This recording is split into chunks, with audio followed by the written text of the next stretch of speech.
जैसा कि आप लोगों ने कल की क्लास में गुप्त ऊष्मा पढ़ा था, लेकिन आज जो है डोनम और सोनम दोनों की वजह से फिर से हम एक बार गुप्त ऊष्मा समझा दे रहे हैं, फेमस कर दे रहे हैं। तुम लोग ऑनलाइन, तुम लोगों का नाम चलता रहेगा। जिसका नाम बोल देते हैं सोचो पूरी दुनिया सुन लेती है। भाई जन्म जन्मांतर के लिए यह नाम सेव हो गया अपना। हाँ, तो देखो जरा गुप्त ऊष्मा, यहां ध्यान दीजिएगा सभी साथी।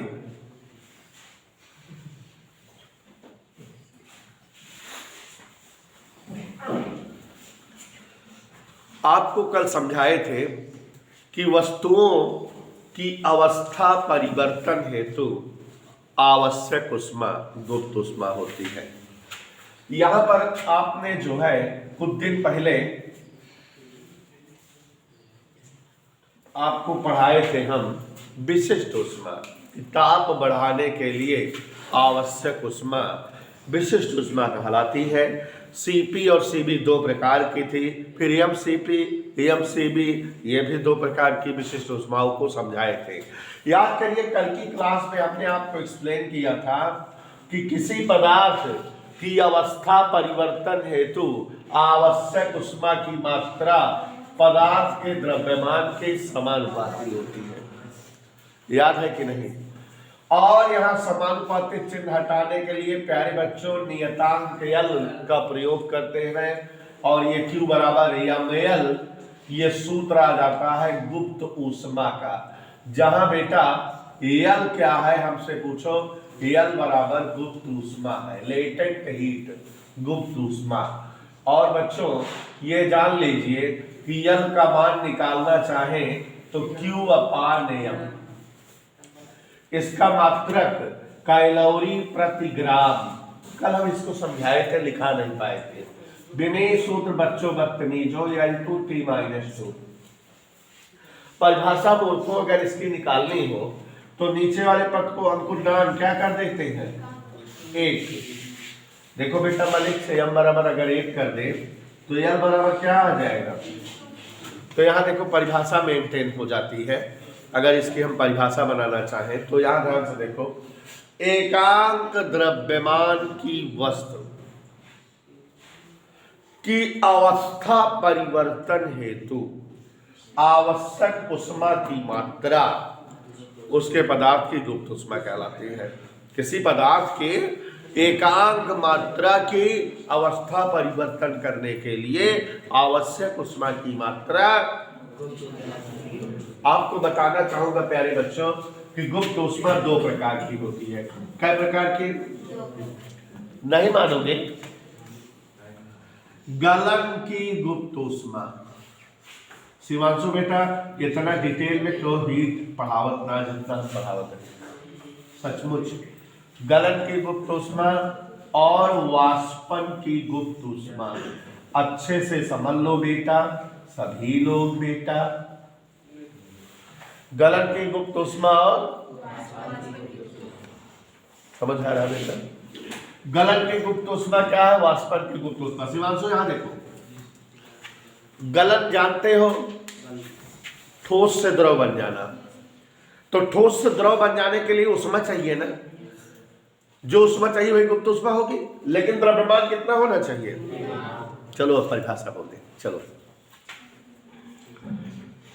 पदार्थों के एकांक ठोस मात्रा को, या किसी वस्तु के ठोस पदार्थ, किसी ठोस पदार्थ की एकांक मात्रा को ठोस से द्रव में बदलने के लिए, उल्टा भी, या द्रव से ठोस में बदलने के लिए, उल्टा है? किसी पदार्थ के एकांक मात्रा को ठोस से या द्रव से आवश्यक ऊष्मा की मात्रा उस पदार्थ की जो है गलन की गुप्त ऊष्मा कहलाती है। अब इसका बोल लोगे ना, किसी पदार्थ की एकांक मात्रा को द्रव से वाष्प में बदलने हेतु या वाष्प से द्रव में बदलने हेतु आवश्यक ऊष्मा की मात्रा। देखो बेटा, ठोस से द्रव में बदलना या द्रव से ठोस में बदलना माने बर्फ। बर्फ जो है जल से बर्फ बनी है या बर्फ से जल बन जाए तो वहां जितनी उष्मा की जरूरत होगी गुप्त उष्मा वही होगी गलन की गुप्त उष्मा। बर्फ के गलन की गुप्त उष्मा गणितज्ञों ने वैज्ञानिकों ने कैलकुलेट किया है 80 कैलोरी प्रति ग्राम होती है। माने 1 ग्राम बर्फ को पानी बनाने के लिए, ठोस से द्रव बनाने के लिए 80 कैलोरी उष्मा चाहिए। उल्टा पढ़ो, 1 ग्राम जल को बर्फ बनाने के लिए, 1 ग्राम बर्फ बनाने के लिए कितनी उष्मा चाहिए? 80 कैलोरी। ठीक है, तो ये जो है बर्फ के गलन की गुप्त उष्मा होती है। ऐसे भाप के गलन की गुप्त उष्मा कैलोरी बताए ना इसको, भाप के गलन की गुप्त उष्मा 540 कैलोरी प्रति ग्राम होती है। कितना होती है बेटा? हाँ, तो 540 कैलोरी प्रति ग्राम।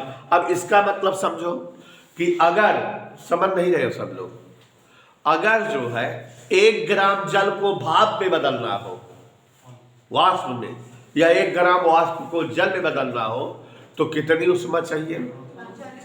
540 कैलोरी। अब हम लोग जो है इसके बाद पढ़ेंगे कैलोरी मिति का सिद्धांत, और उसके बाद तुरंत मैं आपको ठोक के भाव में कारण बताओ क्वेश्चन बताऊंगा। जैसे एक क्वेश्चन में कारण बताओ बता दे रहा हूं, सोनम बता रही थी अभी हमको कुछ देर पहले कि अगर खौलता जल हो, क्या जल खौल रहा हो और उसमें उंगली पड़ जाए या वो हमारे हाथ पर गिर जाए, उससे जलना कम कष्टदायी होता है, लेकिन अगर उसकी भाप से जलो तो ज्यादा कष्टदायी होता है। खौलते जल की अपेक्षा उसी ताप की भाप से जलना अधिक कष्टकर होता है। क्यों? क्यों? 2 वजह है।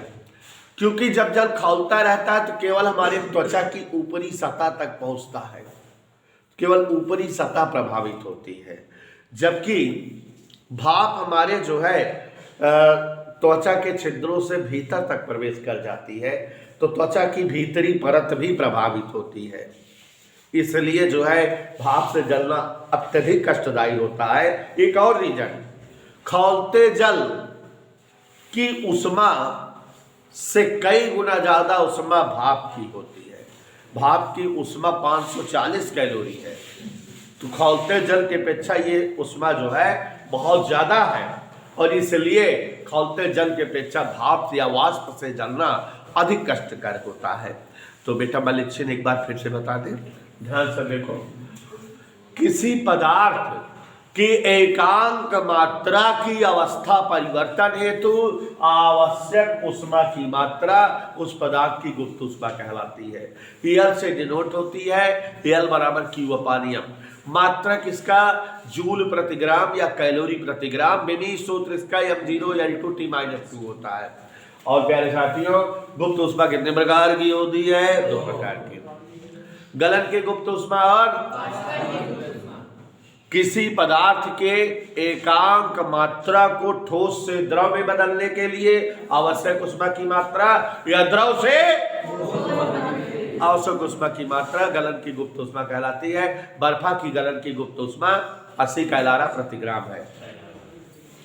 और ऐसे ही किसी पदार्थ की एकांक मात्रा को द्रव से वाष्प में बदलने के लिए या आवश्यक उष्मा की मात्रा, और बेटा मलिक्षण भाप की या वाष्प की गुप्त उष्मा 540 नियरली 539 होती है, लेकिन लगभग हम उसको क्या पढ़ते हैं 540 कैलोरी प्रति ग्राम होती है। इधर टुके इधर टुके। तो अभी हम लोग बात करेंगे कैलोरी मिति का सिद्धांत। आपसे पूछो क्या है कैलोरी मिति का सिद्धांत, पूछो। जैसे बेटा एक जो है वस्तु हो 70 डिग्री सेल्सियस ताप पर और एक वस्तु हो 20 डिग्री सेल्सियस ताप पर। देयर आर कई वस्तु, वन इज गर्म एंड वन इज कम गर्म, ऐसा एक 70 के है ताप पर, एक 20। अगर दोनों को संपर्क में लाओ तो क्या होता है, कुछ देर बाद दोनों बराबर ताप पर हो जाती है। ऐसा क्या है? क्योंकि उच्च ताप वाली वस्तु से निम्न ताप वाली वस्तु की ओर उष्मा मिलती रहती है, प्रवाहित होती रहती है, जब तक कि दोनों का ताप। तो जब दो भिन्न भिन्न ताप वाली वस्तुओं को परस्पर संपर्क में लाया जाता है तो उच्च ताप वाली वस्तु से निम्न ताप वाली वस्तु की ओर उष्मा का प्रवाह होता है। कब तक? जब तक दोनों वस्तुएं समान ताप पर ना हो जाएं। इस प्रक्रिया में उच्च ताप वाली वस्तु द्वारा उष्मा दी जाती है और निम्न ताप वाली वस्तु द्वारा उष्मा। बात यहाँ अजीबोगरीब ये है कि उच्च ताप वाली वस्तु द्वारा जितनी उष्मा दी जाती है, निम्न ताप वाली वस्तु द्वारा उतनी उष्मा। इसी सिद्धांत को कैलोरीमिति का सिद्धांत कहते हैं। सरल नादा सुन लिया। जब दो भिन्न भिन्न ताप वाली वस्तुओं को परस्पर संपर्क में लाया जाता है तो उच्च ताप वाली वस्तु से निम्न ताप वाली वस्तु की ओर उष्मा का प्रवाह तब तक होता है जब तक दोनों समान ताप पर। इस प्रक्रिया में उच्च ताप वाली वस्तु द्वारा दी गई उष्मा बराबर निम्न ताप वाली वस्तु द्वारा। यही सिद्धांत कैलोरीमिति का। प्यारे साथियों, बड़ी खुशी हो रही बताते हुए कि 4-5 कारण बताओ, क्वेश्चन बता दे, चैप्टर 1 चूक जाएगा।